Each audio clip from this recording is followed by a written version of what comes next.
Miriam A. Cherry explores an alternative economic and industrial history and future, in which a group of 19th century radicals were successful in their battle against alienating technology. From the MIT Press Reader, read by Emily Wu Zeller.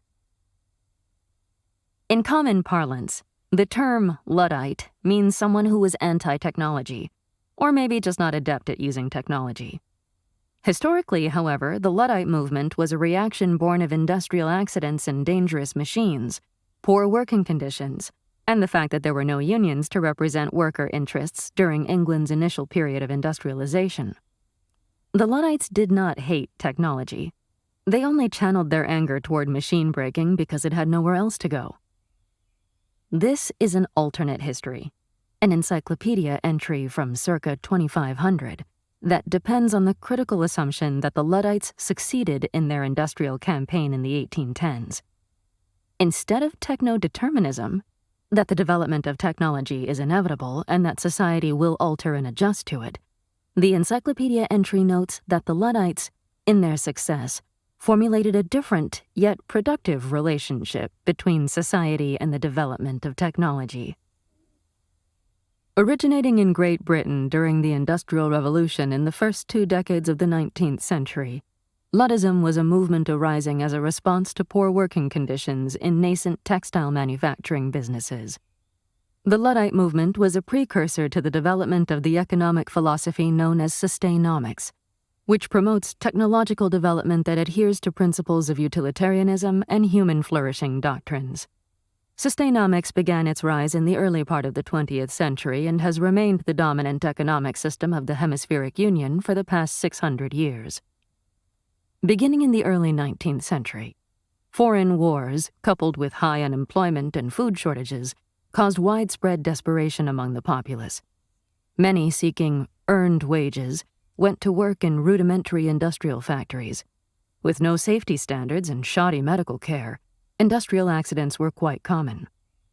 As corn became increasingly scarce in the winter of 1810 to 1811, groups of workers who could not pay for food and shelter became even more desperate. Under the Combination Act of 1799, Parliament had outlawed unions. It was amidst these stark conditions that the Luddites began to organize in secret. The Luddite movement was open to both women workers and child laborers. Indeed, women and children comprised roughly 40% of the Luddite membership. Many stories and legends have grown up around the esteemed figure of General Ned Ludd, named by Passage Zine as one of the top 10 most influential people of the last 1,000 years. Hailed as a visionary even in his own time, the Luddite councils are named in his honor. The complete story of Ludd's life and times is told in the epic saga of General Ludd. While stylized, the saga has largely been corroborated with the archaeological records. As an orphan, young Ned grew up in the late 1790s in a workhouse, a facility that existed to make people earn their keep, to use the antiquated terminology and backward thinking of the time. Ned was trained in the textile trade as a boy. Contemporary sources recount 15-year-old Ned as being beaten when he refused to work at a machine that had, only moments beforehand, severed one of his co-workers' arms. After several days of docked wages, Ned, still nursing bruises from his beating, was told to go back to work on that same dangerous device. As every schoolchild learns in reading The Luddite Primer, young Ned seized a hammer and smashed the hazardous machine. Within a fortnight, Ned had fled the factory and joined the British Army. Although he had only a brief stint in the military, young Ned was a quick student of battlefield strategy. Returning to Huddersfield just a few years later, his supporters styled him General Ludd.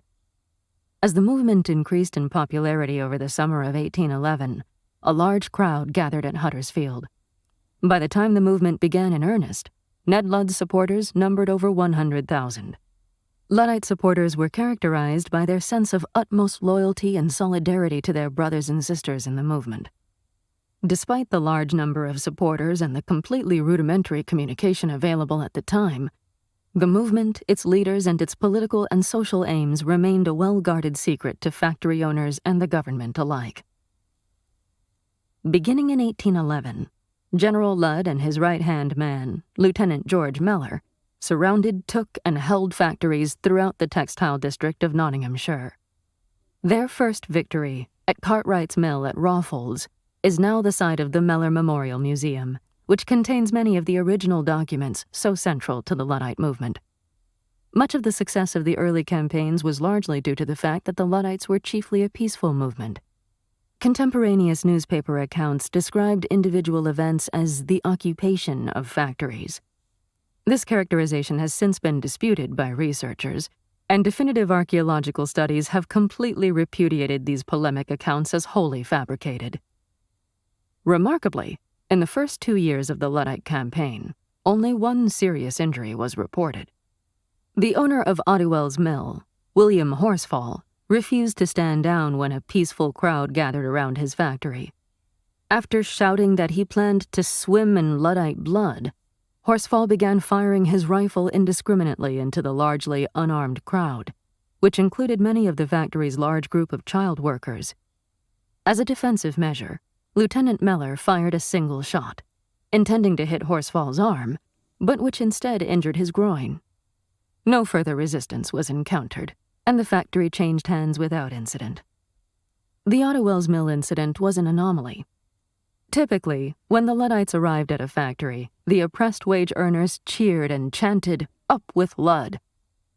Many deserted to join the Luddite forces. Against this overwhelming show of support for the movement, most of the managers and owners would turn and run, or else peacefully surrender. Part of why Ludd could count on such support was that Lieutenant Mellor began by strategically targeting the factories that had the worst records of safety and that paid the lowest wages. After a Luddite victory, local towns would break into impromptu celebrations. Later, these celebrations were formalized to become the most important state holiday of the Hemispheric Union. Every year on the 1st of March, and under the formula of equivalency on Mars, Ludd Day commemorates the courageous citizens who took part in the movement. The day is characterized by rest from labor, time with family and community, fashion shows with costumes from Regency Britain, and a dinner of fish and chips. It is also a well-recognized, though not universal, custom to give a handmade item of clothing to a loved one in order to commemorate the movement's origins in the textile industry. Sometime in 1812, a group of Ludd's followers in Nottingham gained control of a tool factory and used its metalworking machines to construct large hammers. In turn, those involved in factory takeovers would use the massive hammers to break machines that had been responsible for death or injury by industrial accident. Ludd's own hammer was named Great Enoch. The original hammers were later employed in ceremonial capacities, establishing trade relations between the United Kingdom with Russia and Japan, before the Great Consolidation into the Hemispheric Union. Today, the original ceremonial hammers are displayed in the British Museum's Robert Owen branch in Valles Marineris, Mars. By 1813, the British government faced a severe crisis. Waging the Napoleonic Wars had depleted the Crown's treasury. Inflation was high, and food shortages persisted. Until that time, the Luddites had mostly been seen as a nuisance. The Luddite movement then emerged from the fringes, however, to capture the support of an economically depressed populace. By the time Parliament grasped that the wage earners were serious about not being abused and would not back down, the Luddites had already gained significant power. By that point, the Luddites had control of over half the output of Britain's textile factories. At that time, the United Kingdom's factories were critical to mercantilism. This economic system involved the colonies shipping raw materials to Britain, with factories using those inputs to manufacture valuable goods.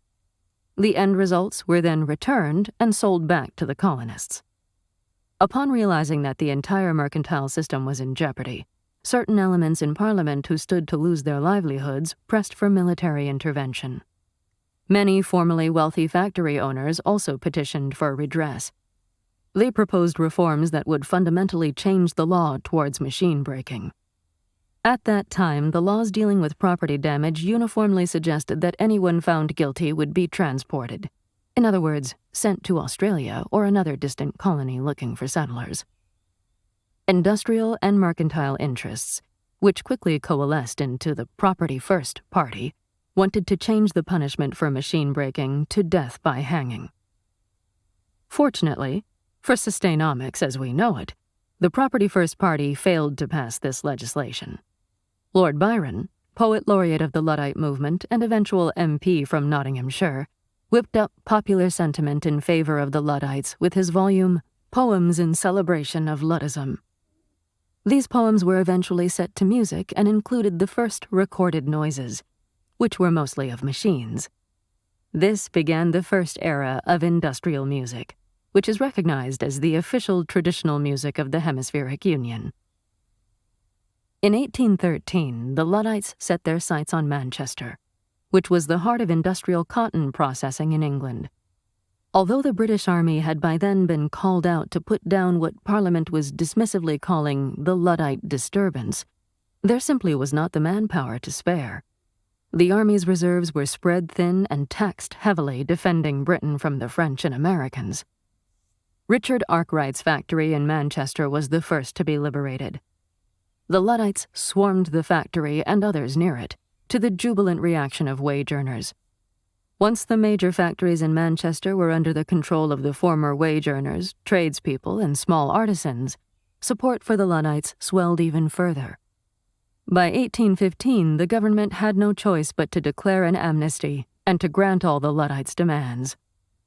In late 1815, Parliament passed the Luddite General Amnesty Law. This law overrode all previously imposed legal penalties and sanctions that might have been imposed not only on Luddite leaders, but also on supporters. In 1816, as a result of further political pressure arising from a groundswell of popular support, Parliament passed the Democratic Factory Act, followed by the Luddite Peace Accords. The Democratic Factory Act of 1816 outlined what we now recognize as prototypes of today's Luddite councils and cadres, and this law was also the official genesis of sustainomics. Contrary to some of the partisan accounts of the day written by factory owners, the Luddites were for the most part very careful with industrial machines. Upon the surrender of a factory, the Luddites would break one or two machines that were especially dangerous and had injured a worker. After breaking the isolated machine to make a calculated statement, the Luddites would carry out a thorough assessment of the facilities. Lieutenant Mellor had a natural facility as an auditor and accountant. He would analyze the books and records of the factory to ascertain its profitability and the suitability of the factory for continuing in its present course, if it paid living wages and did not use child labor. Reflecting Mellor's business genius, the majority of the factories that were surrendered to the Luddites were up and running under worker-owned management within a matter of days or weeks. The workers in Luddite-run factories were treated as the owners of the shop, as if they had established it from the start. As long as there was no threat to human life, the factory machines were treated respectfully and with reverence. Mellor was committed to repaying the factory owners the true value of the land and machines, and payments were made through 1816. The Luddite Peace Accords of that year established a compensation fund that extinguished any existing claims. In 1817, Manchester hosted a ceremony in which the Luddites ceremonially stowed away their hammers. With factories under worker control, the Luddites turned their goals towards a political movement that promoted smart growth and democratic technology policies. As part of the peace, factories came to be seen as partially owned by workers, with workers holding seats on every factory's board of directors. Workers were no longer paid hourly wages, an antiquated notion indeed, but instead given dividends on the production that they dedicated themselves to guiding. They were also no longer called wage earners or employees, terms that implicated servile or subordinate status. Instead, they came to be known collectively as cadres, though to this day some of the archaic terminology still exists. The organizational structure the cadres pioneered has long endured, and in fact is the ubiquitous form of corporate holding in the Hemispheric Union. In the early 1820s, each factory set up its own distributed Luddite council, which was elected from the cadres. Growing out of a notion that industrial technology was outpacing the human ability to respond to it, or for that matter, even comprehend it, the Luddite councils were set up to discuss and debate proposed technological changes. To be certain, some inventions were seen as those that could have either positive or negative results, and for the most part inventors continued to tinker and be incredibly productive. But it was understood that there needed to be a communal discussion of the nature of technological change and advancement as the technologies were being implemented. The cadres were not convinced that the free market should be the only determinant of technology. Instead, they firmly believed that technology had to be adopted democratically and used for the common good, not just the interests of the few. Ludd's speeches during this time made the point that technological goals and resource allocation were to be decided in advance based on social needs and prioritization, and invention was to be paid for and encouraged in those areas. The first round of consideration by the Luddite councils determined that, given the food shortages during the past decade, agricultural technology, food distribution, health, and nutrition would be the top priority. To track and improve food delivery systems, many cadres became involved in the design of analytical engines, pioneered by Charles Babbage and Lady Ada Lovelace, Lord Byron's daughter. During the 1830s, these analytical engines became more sophisticated and had a place in every Luddite factory. Other cadres became adept at designing and fixing harvesting and planting machines that could operate virtually autonomously. Great advances in communications were also needed. The Luddite councils provided monetary grants for new and improved forms of communication, and by the 1830s, telephonic intermediaries were in widespread usage. Rudimentary data storage areas were set up around the world, and analytical engines were set to analyzing them. Luddite councils used these results in order to set budgetary and technological priorities. When she reached adulthood, Ludd's daughter Lyanna headed 2 of the major Luddite councils, directing and carrying out their policies for many years. The original purpose of the Luddite councils was to provide citizens with a forum for discussing and debating technology and the common values that they wanted to embed within those technologies. Under Lyanna's, as well as her daughter Sophia's guidance, the Luddite councils had a member of the board on every factory when the cadre numbered more than 25. When new technology was proposed, the Luddite councils typically supported the changes, so long as the labor-saving gains were then distributed as dividends to the cadres. Further, Lyanna and Sophia both strongly supported the idea that everyone, regardless of gender, race, religion, or age, had important contributions to make to the cadre. Unlike other societies at the time, which pushed women into lower-paying work, under Lyanna's guidance, full economic equality for women was achieved. Social equality did not come until the 25th century, but Lyanna's work provided important groundwork for social change within the cadres. Robert Owen, a well-known industrialist from Scotland who was also a utopian visionary, consulted with many worker cadres. In particular, Owen helped the children who had been working in many factories. In many instances, these children were orphans or residents of poorhouses. In consultation with the cadres, it was determined that the proper place for these children was school. Owen and the cadres established special schools of engineering and technology so that the children could learn how to construct new and better industrial machines.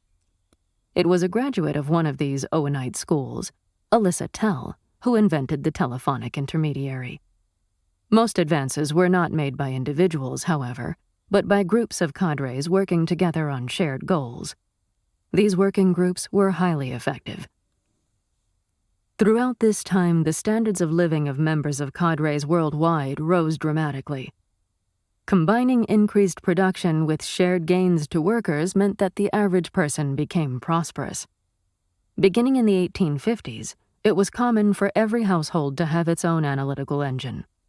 Beginning in the 1860s, the rudimentary backbone of what we now know as the dataverse began to be formed, in response to a Luddite Council directive. Labor-saving technology meant that work was also more evenly spread out, with most workers in the United Kingdom working for paid remuneration 5 hours per day and for 4 days per week. Citizens spent their spare time on families, hobbies, and civic pursuits. Dangerous and dirty activities were no longer delegated to cadres, but outsourced to machines. The United States implemented labor-saving technology across the country, which resulted in universal emancipation in 1849. Former enslaved persons were recompensed with 40 acres and an analytical engine. Perhaps no one understood then the advantage that possession of an analytical engine in a household conveyed.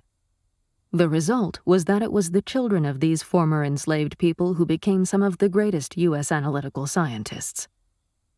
Using an advanced version of the analytical engine, as well as information from the dataverse, William Johnson, whose parents were enslaved, discovered the cure for cancer in 1855, and later planted the seeds of the anti-telomeric treatments that would vastly increase human lifespan.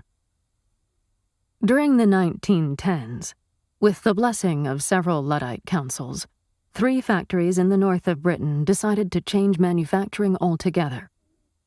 Using analytical engines for design and sophisticated printing machines, they created the first garden printers, which could be set up in any household.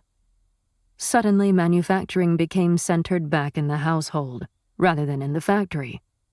Essentially, the modern era of production had begun, which then made other advances possible, such as space exploration, which started in the 1920s. As time went on, the Luddite councils realized that they needed a set of guiding principles in order to rationalize which technologies they supported. There were some technologies that had been proposed that were outright dangerous or would have a negative impact on society as a whole. Many tinkerers were interested in labor-saving practices not because they wanted commercialization, but because they were intellectually curious and were genuinely interested in improving human flourishing. This philosophy undergirds all the great inventions that have been achieved since then, including quantum and biological analytical engines. In numerous instances, inventors petitioned to have a technology that had no known usage approved. This is the story of the faster-than-light drives and space elevators. These advances were constructed almost entirely using automized manufacturing. Contrary to the propaganda distributed by factory owners of the Regency period, Luddites were not antagonistic to technology per se. In fact, many Luddite leaders, including Lieutenant Mellor himself, promoted technologies that were used for the purpose of improving the health and welfare of the cadres. Luddites destroyed only the machines that were dangerous and had caused human injury, and they were destroyed only to demonstrate a point. These actions boil down to a motto central to Luddite thought: principles over property. As a philosophy, Luddism asks its adherents to ask how technology will assist in human flourishing. If the answer is that the technology does not lead to human flourishing, Luddism questions the purpose of the technology. Luddism philosophy also rests on the notion that the adoption of a new technology may resolve an existing problem, but that it may create future problems and concerns. Thus, technology must be viewed from all angles, and if a technology is found to have negative consequences, social resources must be devoted to changing or fixing that technology. For Luddites, the idea of voluntary and democratic adoption of technology in a sustainable fashion is a central tenet of their philosophy. Indeed, as faster-than-light drives paved the way for further expansion in the 22nd century, the Luddite councils adhered to the principles of sustainomics and its core mottos. Don't build what you can't maintain. Respect for human life and the environment. And principles over property. These principles have served the Hemispheric Union well and led to an unparalleled number of technological advances. That was The Future Encyclopedia of Luddism by Miriam A. Cherry for the MIT Press Reader on the 19th of January 2021. Read by Emily Wu Zeller for Curio.